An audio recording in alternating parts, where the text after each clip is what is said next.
আসসালামু আলাইকুম। সবাই কেমন আছেন? আশা করি সবাই ভালো আছেন। আজকে কিছু কথা বলবো আমার সাথে ঘটে যাওয়া।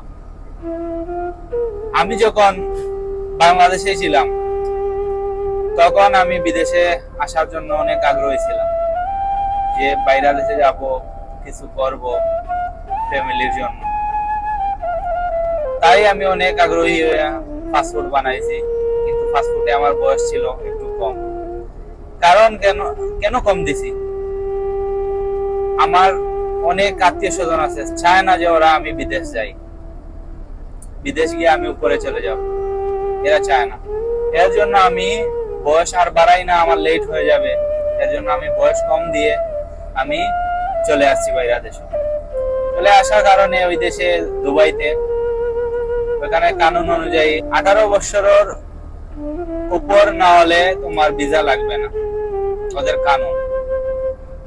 তাই আমি অনেক কষ্ট করছি, আমার ভিসা লাগে না। ওইখানে আসার পরে অনেক মানুষ অনেক কিছু বলছে, তোর ভিসা লাগবে না, তুই ধরা খাইবে, তুই চলে যাবে দেশে, অনেক অনেক কিছু। আমার এই হাতের মাঝে অনেক কিছু হয়েছে, প্রবলেম হয়েছে, আমি ডাক্তার দেখাইতে পারি নাই।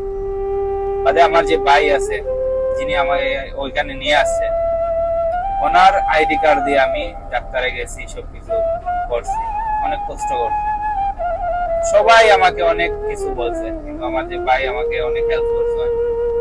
তাই না আমার সব সময় এখানে হয়েছেন যে মনটা শক্ত রাখবে, কারো কথা শুনবে না, ভিসা লাগবে। আজ আমার 2 বছর পরে ভিসা লাগছে। প্রথমে আমার কোম্পানি 5,000 দিরহাম লাগতো, বাংলার 1.5 লাখ।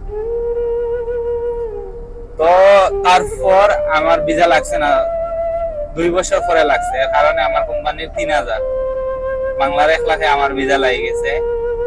আর যে 1500 দিরহাম আউট অফ বাঁচি গেছে, এদিকে আমার যে 2,000 দিরহাম আউট অফ আসছে, প্রায় বাংলার 1 লাখ টাকা আমার বাচ্চে 2 বছর গ্যাপ দেওয়া। কিন্তু কষ্ট করছে, কিন্তু টাকাটা পাচ্ছে।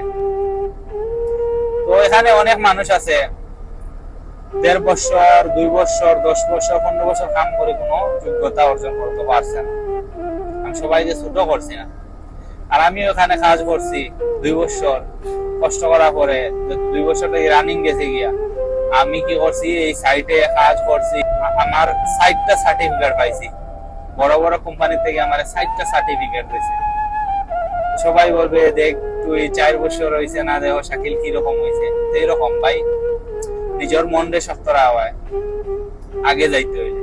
কে গীতা কইছে, কে গীতা না কইছে, পিছে দিতে পায় না।